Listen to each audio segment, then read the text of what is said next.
एक छोटा सा सपना। उत्तर प्रदेश के एक छोटे से गांव में एक लड़का रहता था। उसका नाम था आरव। गांव बहुत छोटा था। वहां ना अच्छी सड़कें थीं, ना अच्छे स्कूल। लेकिन आरव के सपने बहुत बड़े थे। जब भी वो आसमान की तरफ देखता, वो सोचता, एक दिन मैं भी कुछ बड़ा बनूंगा, ऐसा कि पूरे गांव का नाम रोशन कर दूं। लेकिन उसके घर की हालत बहुत खराब थी।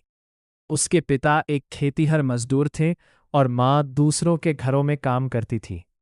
एक दिन उसकी माँ ने उससे कहा, बेटा, पढ़ लिख ले, ताकि तुझे हमारी तरह जिंदगी ना जीनी पड़े। आरव ने उसी दिन ठान लिया, चाहे कुछ भी हो जाए, मैं हार नहीं मानूंगा। संघर्ष की शुरुआत। गांव का स्कूल बहुत साधारण था। किताबें पुरानी थीं, शिक्षक कम आते थे। लेकिन आरव रोज सबसे पहले स्कूल पहुंचता। बाकी बच्चे खेलते रहते, लेकिन आरव पेड़ के नीचे बैठकर पढ़ता रहता। लोग उसका मजाक उड़ाते थे, अरे तू क्या कलेक्टर बनेगा? वो सिर्फ मुस्कुराता और कहता, देखना, एक दिन जरूर बनूंगा। घर लौटने के बाद भी उसे आराम नहीं मिलता था। उसे अपने पिता के साथ खेतों में काम करना पड़ता। दिन भर काम और रात को पढ़ाई। कई बार तो वो थककर सो जाता, लेकिन उसके सपने उसे फिर जगा देते। पहला झटका। 10वीं की परीक्षा आई। आरव ने बहुत मेहनत की थी, लेकिन जब रिजल्ट आया, वो फेल हो गया। उसके पैरों तले जमीन खिसक गई। पूरा गांव हंस रहा था। देखा, बहुत बड़ा बनने चला था। उसके पिता भी निराश हो गए। उन्होंने कहा, अब पढ़ाई छोड़ दे, काम पर ध्यान दे। उस रात आरव बहुत रोया। उसे लगा कि उसका सपना खत्म हो गया। लेकिन तभी उसे अपनी माँ की बात याद आई, हार मत मानना। उसने आंसू पोंछे और खुद से कहा, ये हार नहीं, ये मेरी शुरुआत है। वापसी। अगले दिन से ही आरव फिर से पढ़ाई में जुट गया।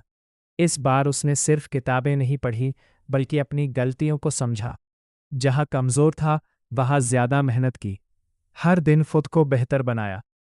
किसी की बातों पर ध्यान देना छोड़ दिया। 1 साल बाद उसने फिर से परीक्षा दी, और इस बार वो पूरे जिले में टॉप कर गया। पूरा गांव चौंक गया। जो लोग उसे हंसाते थे, वही अब उसकी तारीफ कर रहे थे। भाग 5। बड़ा सपना, बड़ी लड़ाई। अब आरव का सपना और बड़ा हो गया था। वो आईएएस अधिकारी बनना चाहता था, लेकिन इसके लिए उसे शहर जाना था और उसके पास पैसे नहीं थे। उसने छोटे छोटे काम करने शुरू किए। सुबह अखबार बांटना, शाम को बच्चों को ट्यूशन पढ़ाना, रात को खुद पढ़ाई करना। उसकी जिंदगी बहुत कठिन थी। कई बार उसे भूखे पेट सोना पड़ता था, लेकिन उसने खुद से एक वादा किया था, मैं हार नहीं मानूंगा। सबसे बड़ी परीक्षा। आईएएस की तैयारी आसान नहीं होती। पहली बार उसने परीक्षा दी, फेल। दूसरी बार फेल, फिर फेल। अब वो हाथ टूटने लगा था। एक दिन वो छत पर बैठा आसमान देख रहा था। उसे लग रहा था कि शायद ये सपना उसके लिए नहीं है। तभी उसे अपने गांव की याद आई, अपने माँ बाप की मेहनत याद आई। उसने खुद से कहा, अगर मैं अब हार मान गया तो सब खत्म हो जाएगा। उसने आखिरी बार पूरी ताकत लगा दी। जीत। चौथी बार उसने परीक्षा दी। इस बार वो सिर्फ पढ़ नहीं रहा था, वो अपने सपने को जी रहा था। रिजल्ट का दिन आया। उसका दिल जोर जोर से धड़क रहा था। जब उसने अपना नाम लिस्ट में देखा, वो आईएएस बन चुका था। उसकी आंखों से आंसू निकल पड़े। असली जीत। जब वो अपने गांव लौटा, तो पूरा गांव उसका स्वागत कर रहा था। उसके पिता की आंखों में गर्व था, उसकी माँ रो रही थी, खुशी के आंसू। आरव ने कहा, मैं यहां तक अकेला नहीं पहुंचा, आप सबकी वजह से पहुंचा हूं। उसने गांव में एक अच्छा स्कूल बनवाया, ताकि कोई और बच्चा उसकी तरह संघर्ष ना करे। कहानी की सीख।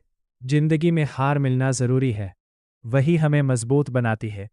लोग हमेशा कुछ ना कुछ कहेंगे, लेकिन तुम्हें अपने रास्ते पर चलना है। अगर तुम खुद पर विश्वास रखते हो, तो कुछ भी असंभव नहीं है। असली हार तब होती है जब तुम कोशिश करना छोड़ देते हो। अंत में एक बात, अगर तुम अभी किसी मुश्किल में हो, अगर तुम्हें लग रहा है कि सब खत्म हो गया, तो बस ये याद रखना, ये अंत नहीं है, ये तुम्हारी कहानी की शुरुआत है।